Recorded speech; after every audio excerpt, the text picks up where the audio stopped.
नमस्कार शेतकरी बांधवांनो, तुमच्यासाठी मोठी आनंदाची बातमी। या जिल्ह्यातील शेतकऱ्यांना पैसे वाटप होणार।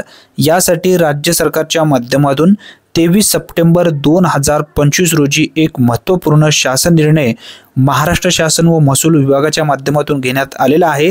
राज्यात विविध जिल्ह्यात जून 2025 ते ऑगस्ट 2025 या कालावधीत अतिवृष्टी व पूर यामुळे झालेल्या शेतीपिकांच्या नुकसानीपोटी बाधितांना मदत देण्याबाबत हा शासन निर्णय घेण्यात आलेला आहे।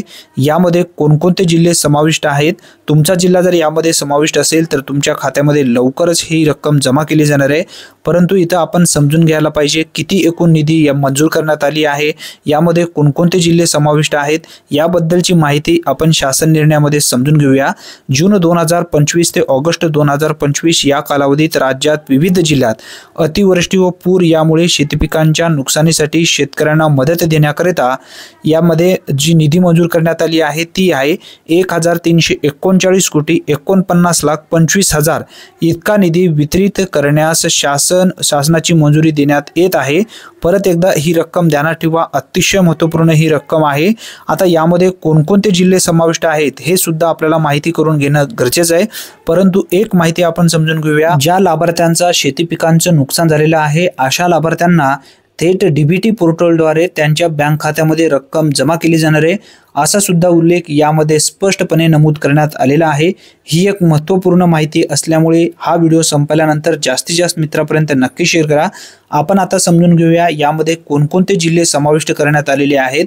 चॅनलवरती जर तुम्ही पहिल्यांदाच आला असाल तर चॅनलला मात्र नक्की सबस्क्राइब करा। तुमच्या जिल्ह्यासंदर्भात जेव्हा माहिती येईल तेव्हा सर्वप्रथम आपण जाणून घेऊया। बघा, यामध्ये अमरावती आहे, अकोला, यवतमाळ, बुलढाणा, वाशिम हे महिने सुद्धा या ठिकाणी कालावधी सुद्धा देण्यात आलेला आहे। कालावधी सुद्धा तुम्ही पाहू शकता। त्यानंतर यवतमाळ, बुलढाणा, वाशिम, आता इथं तारीख वेगळी आहे, जुलै आणि ऑगस्टसाठी मंजुरी करण्यात आलेली ही रक्कम आहे।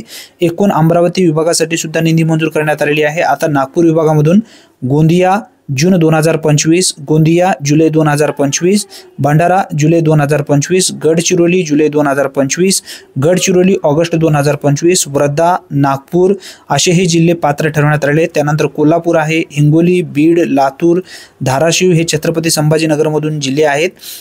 त्यानंतर नाशिक विभागामधून बघा, नाशिक, धुळे, नंदुरबार, जळगाव, अहिल्यानगर असे हे जिल्हे पात्र ठरवण्यात आलेले आहेत। जे लाभार्थी पात्र आहेत अशा सर्व लाभार्थ्यांच्या बँक खात्यामध्ये ही रक्कम जमा केली जाणार आहे।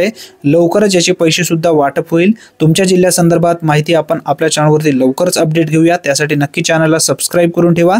धन्यवाद, पुन्हा भेटूया, तोपर्यंत जय हिंद, जय महाराष्ट्र।